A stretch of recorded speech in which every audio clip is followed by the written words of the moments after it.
வணக்கம். திசைகளின் 10 மணி செய்திகள்.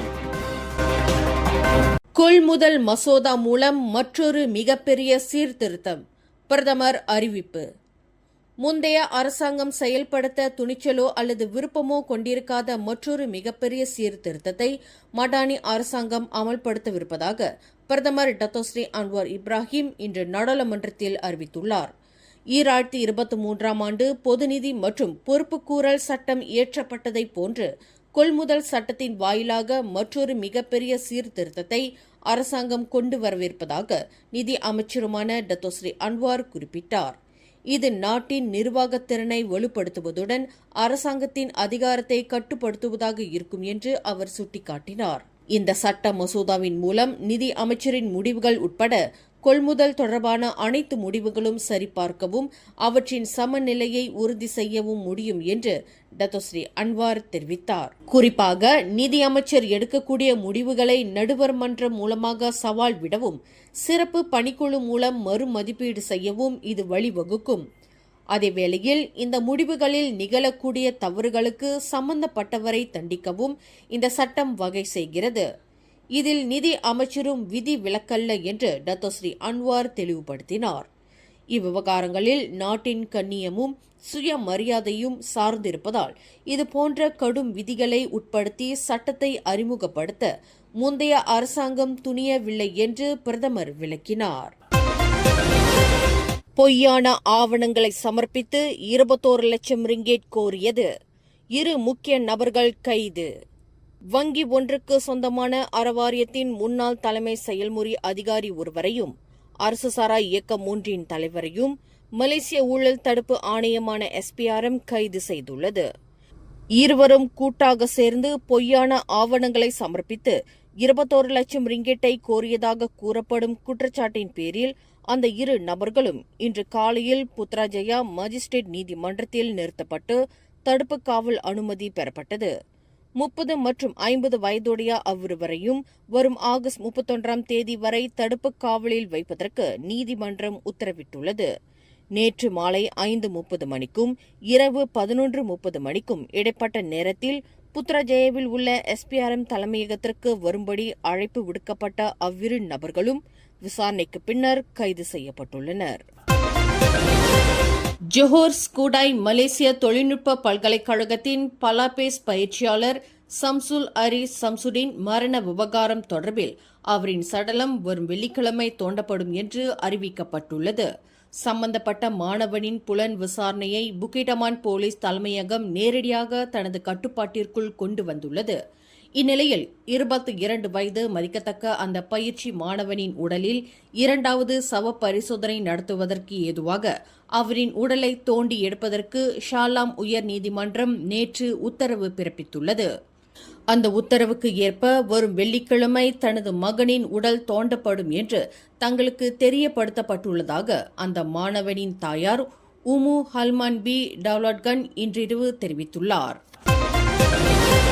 உயர்கல்விக்கூட மாணவர்களுக்கான 100 ரிங்கெட் மதிப்புள்ள மடானி புத்தக வவுச்சர் அனுகூல திட்டம் நாளை ஆகஸ்ட் 28ஆம் தேதி வியாழக்கிழமை தொடங்கி வரும் டிசம்பர் 12ஆம் தேதி வரை அமலில் இருக்கும் என்று அறிவிக்கப்பட்டுள்ளது.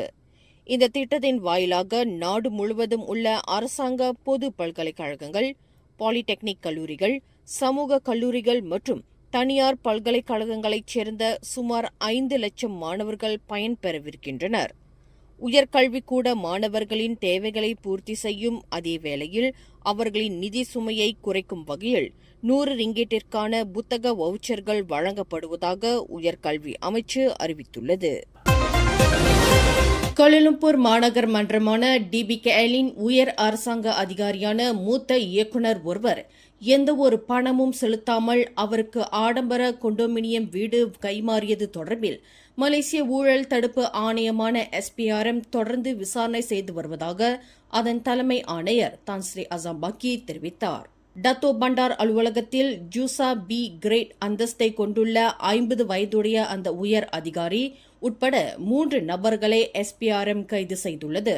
சம்பந்தப்பட்ட உயர் அதிகாரி கடந்த 11 ஆண்டு காலமாக லஞ்ச ஊழலில் ஈடுபட்டு வருகிறார் என்று பத்திரிகை தகவல்கள் கூறுகின்றன. கைது செய்யப்பட்ட இதர 2 நபர்களில் ஒருவர் நிறுவனம் ஒன்றின் உரிமையாளரான 40 வயது மதிக்கத்தக்க பெண் ஆவார். இந்த மூவரும் டிபிகேஎல் குத்தகைகளை யாருக்கு கொடுப்பது என்பதில் மூளையாக இருந்து செயல்பட்டவர்கள் என்று நம்பப்படுகிறது. வரும் 2030ஆம் ஆண்டுக்குள் டயாலிசிஸ் சிகிச்சைக்கான செலவு ஆண்டுக்கு குறைந்தது 4 பில்லியன் ரிங்கெட்டை எட்டும் என எதிர்பார்க்கப்படுவதால் மலேசியா கடுமையான சுகாதார நிதி சவால்களை எதிர்கொள்ளவிருக்கிறது என்று மேலவை உறுப்பினர் செனட்டர் R.A. லிங்கேஸ்வரன் தெரிவித்துள்ளார். நாடாளுமன்ற மக்களவையில் நேற்று 13வது மலேசிய திட்டம் மீதான விவாதத்தில் கலந்து கொண்டு பேசிய டாக்டர் லிங்கேஸ்வரன், டயாலிசிஸ் சிகிச்சையை மட்டுமே நம்பியிருப்பது நீண்ட காலத்திற்கு நிலையானது அல்ல என்றும் இது நாட்டின் சுகாதார நிதி ஒதுக்கீட்டை பாதிக்கலாம் என்றும் வலியுறுத்தினார். 2016ஆம் ஆண்டில் மலேசியா இறுதிநிலை சிறுநீரக நோயாளிகளுக்கு 1.65 பில்லியன் ரிங்கெட்டை செலவிட்டுள்ளது. இந்த நிதியில் 94 விழுக்காடு அல்லது 1.55 பில்லியன் ரிங்கெட் டயாலிசிஸ்க்கு பயன்படுத்தப்பட்டுள்ளது என்று டாக்டர் லிங்கேஸ்வரன் சுட்டிக்காட்டினார். மிக குறைந்த செலவாகவும் நோயாளிகளின் வாழ்க்கை தரத்தை மேம்படுத்தவும் வகை செய்யும் சிறுநீரக மாற்று அறுவை சிகிச்சைக்கு 6 விழுக்காடு தொகை மட்டுமே ஒதுக்கப்பட்டுள்ளது. டயாலிசிஸ் தேவைப்படும் புதிய நோயாளிகளின் எண்ணிக்கை இப்போது ஒவ்வொரு ஆண்டும் 900 முதல் 10,000 வரை எட்டுகிறது. வெளிப்படையாக ஆண்டுக்கு சுமார் 8 முதல் 9 விழுக்காடு மருத்துவ பணவீக்கத்துடன் சேர்ந்து சிகிச்சைக்கான செலவு நாட்டின் சுகாதார பட்ஜெட்டின் வளர்ச்சியை விட வேகமாக உயரும் என்று எதிர்பார்க்கப்படுவதாக டாக்டர் லிங்கேஸ்வரன் அச்சம் தெரிவித்தார். ஈப்போ ஜாலன் ஹார்லி அருகில் உள்ள ஒரு குறுக்கு பாதையில் இன்று அதிகாலையில் ஆடவர் ஒருவர் கடும் காயங்களுடன் இரத்த வெள்ளத்தில் இறந்து கிடந்தது குறித்து போலீசார் தீவிர விசாரணை செய்து வருகின்றனர். காலை 6 மணியளவில் அவ்வழியே வந்த ஹோட்டல் ஊழியர் ஒருவர் அந்த நபரின் அசைவற்ற உடலை கண்டு போலீசுக்கு தகவல் கொடுத்ததாக ஈப்போ மாவட்ட போலீஸ் தலைவர் ACP அபாங் ஜைனல் அபிடின் அபாங் அமட் தெரிவித்தார். முதற்கட்ட பரிசோதனையில் அந்த நபரின் தலை மற்றும் உடலின் பின்புறத்தில் பலத்த காயங்கள் இருப்பது கண்டறியப்பட்டது. அவரிடம் எந்தவொரு அடையாள ஆவணமும் காணப்படவில்லை என்று ACP அபாங் ஜைனால் குறிப்பிட்டார். அங்கு பொருத்தப்பட்ட CCTV கேமரா பதிவை அடிப்படையாக கொண்டு சோதனையிட்டதில் அதிகாலை 4:24 மணியளவில் உயிரிழந்த நபரை ஒரு வெள்ளை நிற லாரி துரத்தி கொண்டு வந்து அவரை மோதி தள்ளியது. அவர் கீழே விழுந்த பின்னர் அவர் லாரி சக்கரங்களால் அறைப்பட்டுள்ளார் என்று ACP அபாங் ஜைனால் தெரிவித்தார். இதில் சம்பந்தப்பட்டுள்ள லாரியின் உரிமையாளரையும் லாரி ஓட்டுநரையும் போலீசார் அடையாளம் கண்டுள்ளதாக அவர் குறிப்பிட்டார். இந்த சம்பவம் குற்றவியல் சட்டம் 302 பிரிவின் கீழ் புலன் விசாரணை செய்யப்பட்டு வருவதாக ACP அபாங் ஜைனால் குறிப்பிட்டார். கடந்த திங்கட்கிழமை அதிகாலையில் பேரா செமுர் 156வது கிலோமீட்டரில் ஒரு கோயிலுக்கு அருகில் மலாயன் ரயில்வே பர்ஹாட்டின் கொம்யூட்டர் ரயில் மோதி உயிரிழந்த ஆடவர் தஞ்சோங் ரம்புத்தான் பஹாகியா மனநல மருத்துவமனையைச் சேர்ந்த நோயாளி என்று அடையாளம் கூறப்பட்டுள்ளது. ரயில் மோதி உடல் அவயங்கள் சிதறிய நிலையில் சம்பந்தப்பட்ட நபர் அந்த மனநல மருத்துவமனையிலிருந்து தப்பித்து செமுரை நோக்கி நடந்து வந்து ரயில் இருப்பு பாதையில் காத்திருந்ததாக நம்பப்படுகிறது. 40 வயது மதிக்கத்தக்க அந்த நபரை அவரின் குடும்பத்தினர் அடையாளம் கூறினர் என்று ஈப்போ மாவட்ட போலீஸ் தலைவர் ACP அபாங் ஜைனல் அபிடின் அபாங் ஹமட் தெரிவித்தார். ரயில் இருப்பு பாதையில் சிதறிய அந்த நபரின் உடல் அவயங்கள் மோப்ப நாயின் உதவியுடன் தடயவியல் போலீசார் மீட்டனர். கடந்த சனிக்கிழமை பத்துகேப் ஒன்றில் ஒரு கட்டட வளாகத்தில் ஜாலோர் கமிலாங் கொடி தலைகீழாக கட்டப்பட்ட சம்பவம் தொடர்பில் அந்த கட்டட வளாக உரிமையாளரிடம் போலீசார் வாக்குமூலம் பதிவு செய்துள்ளதாக கொம்பா மாவட்ட போலீஸ் தலைவர் ACP நோர் அரிஃபின் முகமட் தெரிவித்தார். இந்த சம்பவம் தொடர்பில் அன்றைய தினம் காலை 11:29 மணியளவில் தாங்கள் போலீஸ் புகாரை பெற்றதாக அவர் குறிப்பிட்டார். பின்னர் தீயணைப்பு படையினரின் உதவியுடன் அந்த தேசிய கொடி அகற்றப்பட்டது. கட்டட உரிமையாளர் அளித்த வாக்குமூலத்திற்கு ஏற்ப தற்போது விசாரணை அறிக்கை தயாரிக்கப்பட்டு வருவதாக அவர் மேலும் கூறினார்.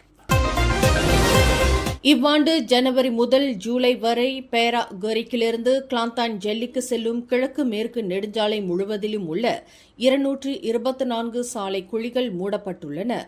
பொதுமக்களின் புகார்களின் அடிப்படையில் அடையாளம் காணப்பட்ட எந்தவொரு சாலை சேதத்தையும் அரசாங்கத்தால் நியமிக்கப்பட்ட பராமரிப்பு குத்தகை நிறுவனத்தால் 24 மணி நேரத்திற்குள் சரி செய்யப்படும் என்று பொதுப்பணி அமைச்சர் டத்துஸ்ரீ அலெக்சாண்டர் நந்தாலிங்கி தெரிவித்தார்.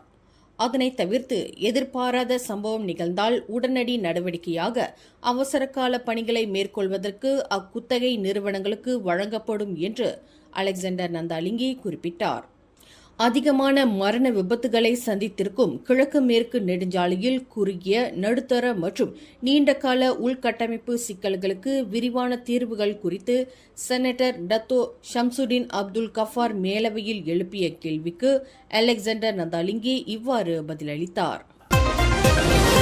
முன்னாள் போலீஸ் படை தலைவர் தான்ஸ்ரீ ரசாருடின் உசேன் தொடுத்துள்ள அவதூறு வழக்கை எதிர்நோக்கியுள்ள வலைப்பதிவாளர் பாப்பகோமா என்ற வான் முகமது அஸ்ரி ஒன் டெரிஸுக்கு கோலாலம்பூர் உயர்நீதிமன்றம் இன்று 30 நாள் சிறை தண்டனை விதித்துள்ளது.